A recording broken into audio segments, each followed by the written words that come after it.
Hey, it's the Midnight Raven, and today we have another tier list video. As you guys seem to enjoy my tier list, this tier list is a kind of close to my heart. So today we are tier listing Broadway musicals. If you're not into musicals, it may not be for you. We're going to go through 13 Broadway musicals throughout the years, and this is only part one of a two-part series that I've put together because I enjoy a musical. I've never been to a Broadway musical, but I have watched DVDs, I've watched it on YouTube, and I've watched quite a few musicals that haven't featured on Broadway. So if you want to see more from me, remember, comment down below your favorite musical. Give it a big thumbs up so I know you like the video. Comment down below what tier list you would like to see from me next, whether it's TV, movie, or something else. So we're going to use a tier list system, and let's get into the video. So here we have the tier list. The tier list is going to be in 4 different categories. We're going to rank them as a must-watch, a good musical, a watchable musical, or maybe the give it a miss section. We have 12 different musicals in 13 different musicals in total. This is a two-part series, so this will feature quite a few by Andrew Lloyd Webber, I would assume. He didn't write every musical on Broadway, but he is one of my favorite musical writers. So let's get into the video before this drags on for too long. And let's get straight into it. So the first musical we're going to take a look at in the list, as you can see, is Mary Poppins. So I've seen Mary Poppins as in the film, but I've never seen the musical on Broadway. So Mr. Banks is looking for a nanny for his 2 mischievous children. They come across Mary Poppins, a very angelic nanny who likes to sing, who likes to dance. She doesn't only bring a change in their life, but she also spreads happiness. There's also the chimney sweeper that features in this, and they sing and they dance and they just have a jolly good time. Who doesn't love a British nanny? So the actual musical came out, and the actual film came out in 1964, but it was turned later into a musical, and it's about 2 neglected children that are brought closer to their father by Mary Poppins. So it's a beautiful little story. They sing, they dance. So I would say it's a good musical. I wouldn't say it's a must watch. For me, it's kind of hit or miss. I think it's a good musical, but I don't think it's like one I'd go back to watch like again and again. My personal opinion there. All of these are my own personal opinions, mind you. None of these are scripted. So the second musical we're going to look at is Evita. Now, Evita obviously is a Broadway show and has also been a film which featured Madonna. But this is the musical, which is written by Andrew Lloyd Webber. The lyrics are by Tim Rice, and it concentrates on the life of an Argentinian political leader called Eva Perón, the second wife of the Argentinian president Juan Perón. And it's the story that follows Evita's life, her rise to power, her theatre work, and unfortunately, if you don't want a spoiler, in her death. So obviously this came out in 1978 and was first performed then. Like I said, Andrew Lloyd Webber, great producer, writer. I've never seen Evita as in a Broadway show, but I have seen Evita, the movie with Madonna in it. So we're going to put it in watchable because I haven't watched it as a Broadway show. And I've only really heard the songs that Madonna does. Obviously, Madonna did Don't Cry For Me, Argentina. So the next musical we're going to do is one of my personal all-time favorites. I spent many years listening to this music over and over and singing it, and that is Phantom of the Opera, again written by Andrew Lloyd Webber. The Phantom of the Opera is a stage musical. It is a beautiful, majestic opera. It's about the darkness and obviously the light in the musical. And Andrew Lloyd Webber does a great way of portraying both sides of the story. So a young soprano becomes the obsession of a disfigured and murderous musical genius who lives beneath the Paris Opera House. The terror begins when he starts terrorizing the French Opera House choir, and he starts to tutor the young chorus girl, who he eventually drives the lead singer a prano, so she will leave her friends, leave the chorus line, and basically become his one true slave in the depths of the Paris Opera House. It's a very intricate story. Very intricate story. Like I said, Andrew Lloyd Webber again does it, and for this one, it is a must watch. If you haven't seen Phantom of the Opera, the music, the art style, I've seen Phantom of the Opera, not actually live, but I have seen the musical on TV, and it is a beautiful musical, well put together, well choreographed. So a musical I am less familiar with is called Chess. Now this is you're gonna say, why is there a musical called Chess? And I'm about to tell you. So Chess is a musical, and it's based around two people having a game of chess. It was first performed in 1986, and it is the lyrics were written by Tim Rice again, who features in quite a lot of these. And the musical, it is one of the more weirder musicals than I've ever featured. And basically, the whole story is these two guys are having chess. It does sound weird. It's a political-driven Cold War chess tournament between two masters. I know it sounds weird, doesn't it? One is American, and one is the Soviet Union, and they basically fight over a girl who manages to get one of them to fall in love with her, and they basically are pitted against each other. It's a really confusing to do in a musical, and obviously it's got Cold War elements in it. They're playing chess in it. It was staged at the height of the anti-communist agenda, so it came out at a really turbulent time. So because I don't know much about chess, and for me with the whole Soviet war thing in it, I would give it a miss. I don't think it's going to be to everybody's taste, if I'm personally honest. Like I said, these are all my personal opinions, mind you. The next musical we're going to go to is Chicago. So I've seen the film Chicago. Beautiful musical featured in the film. So what can I tell you about this one? Well, hang on. I've lost my paperwork. I've lost my notes. So Chicago is an American musical. The music is by John Kander.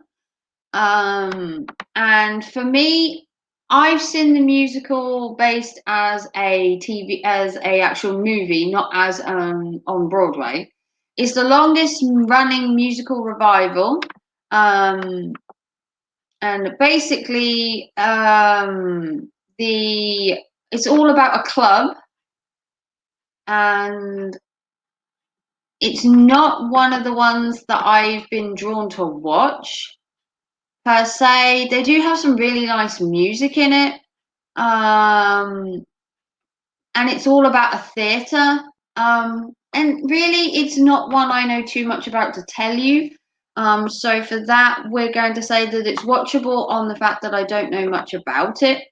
I did know more about the other musicals, but like I said, it's set in Chicago, and the music is based on the 1926 play of the same name about criminals and crimes on which she reported.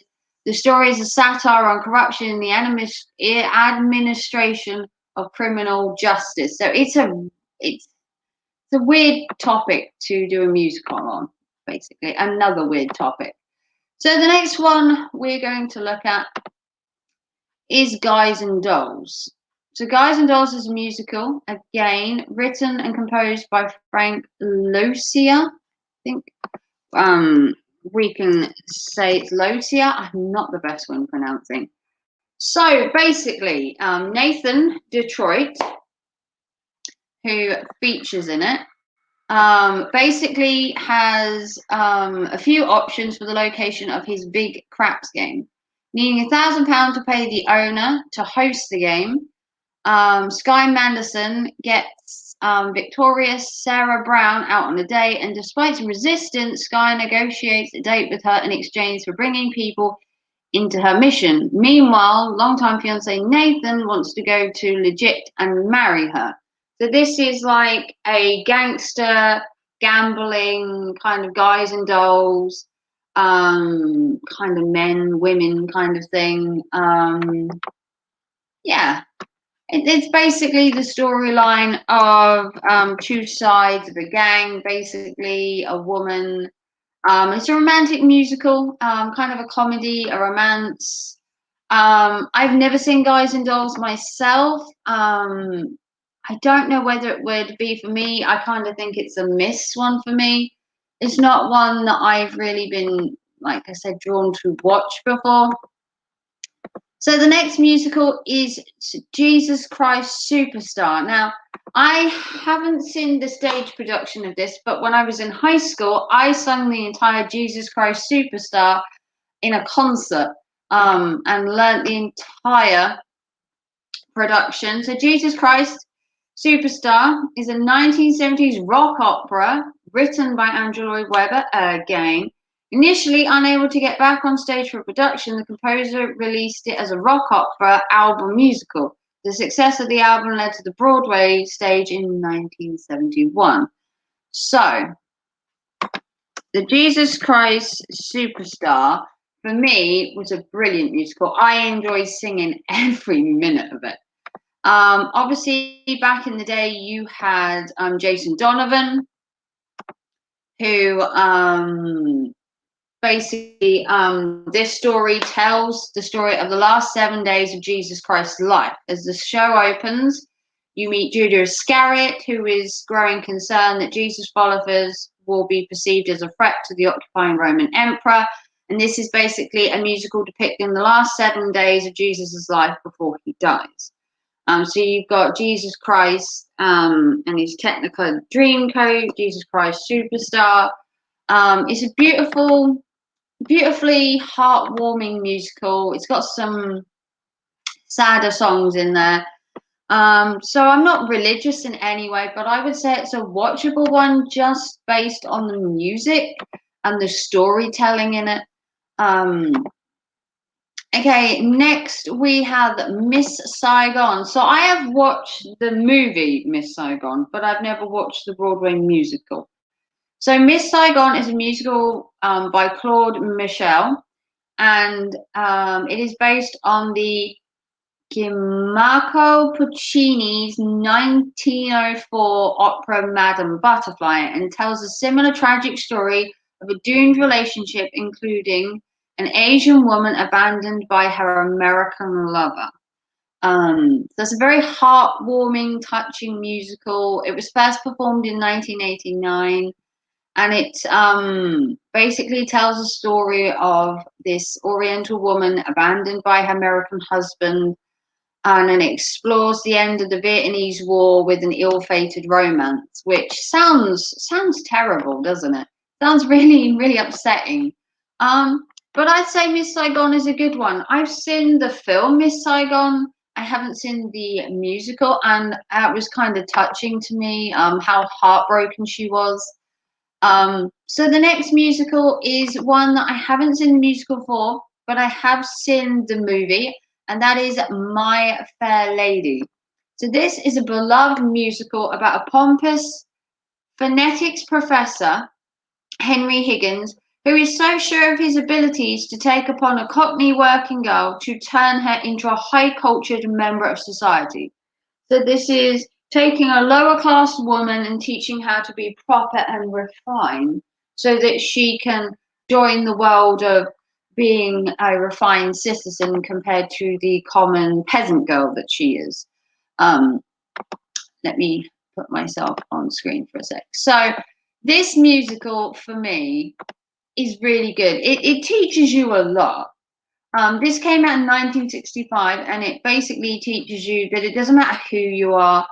It it's what's inside that counts. You know, it doesn't matter whether you talk proper, whether you have loads of money, or how rich or whatever you are. It's a person's character and class and how they are that makes a difference, and that your behavior is more important than how much money you earn. So for My Fair Lady is definitely a watch. I think some um, Cockney living isn't so bad, and that we shouldn't be judged on how much we have. So the next one is Starlight Express. So this obviously came out in 1984. Again, written by Andrew Lloyd Webber, who spent most of his life writing musicals. Um, so this again is another British musical, which is great to see. And basically, the musical tells a story of a young but obsolete steam engine, Rusty, who races in a competition against modern steam engines. I know. Are you following me here, right? So, in the hopes of impressing a first class carriage, Pearl, famously, the actor performs the entire show on roller skates. So, if the story wasn't crazy enough, the fact that they feature and perform on roller skates should. The performance was performed over 7,000 times between 1984 and 2002, and it is the most successful musical in Germany. So, like I said, these are performed on roller skates, and it's kind of an awkward Thomas the Tank Engine, unrequited love kind of movie. It's a really weird musical for me. I just don't. For me, it's a miss. People would probably give them credit that they do it on skates the entire time, but if the story isn't there for me, it's just but that could be just me. So now we're down to the last three in this first part of the musical Broadway. And the next musical is a classic, and that is The Sound of Music, a tuneful, heartwarming story which is based on a real life story of the Von Trapp singing family, one of the most well known concert groups in the era. Immediately preceding World War II, Julie Andrews plays the role of Maria in the film, but it was then brought out, or it was brought as a musical first. I can't remember which. And it's basically the story of the Van Trapp family during the war. And they sing and they dance, and it's all happy, happy. Um, it's basically a charming Rogers Hammerstein stage production. What more do you need to say? Julie Andrews singing in the movie, and then obviously you've got the musical on Broadway, which also does as much justice as what the movie does. So for me, Sound of Music, I say it's a good one.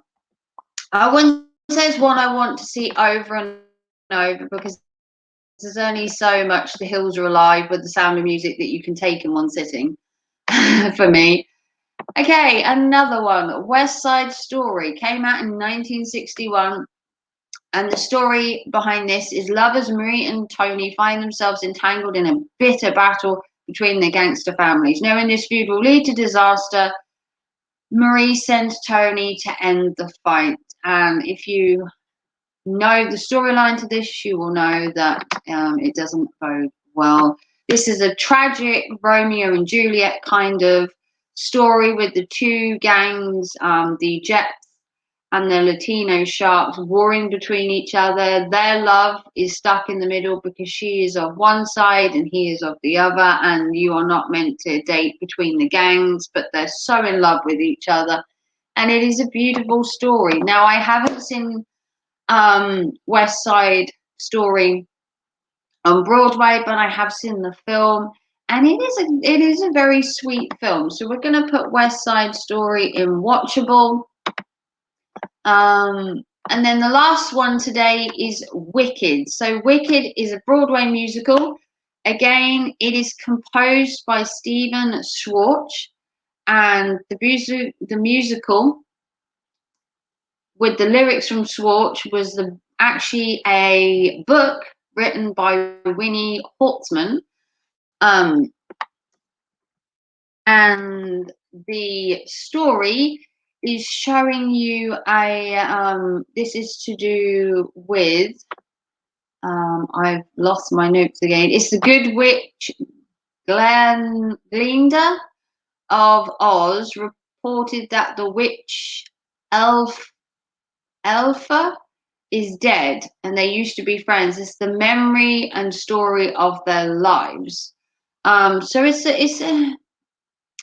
different. It's different.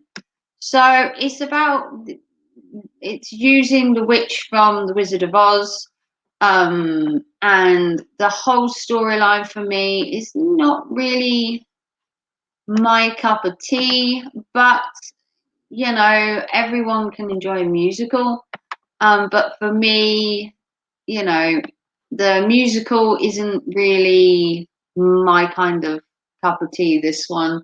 I don't know much about this one, but for me, The Wizard of Oz was never really a film I wanted to watch, so I would suggest giving this one a miss.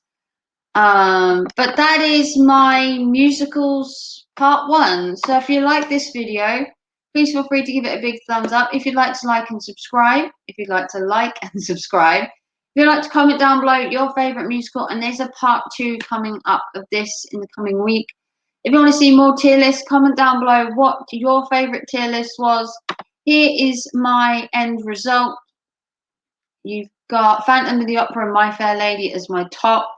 So that is how it looked. If you want to see more, comment down below what tier list you'd like to see. Comment down below your favorite musical.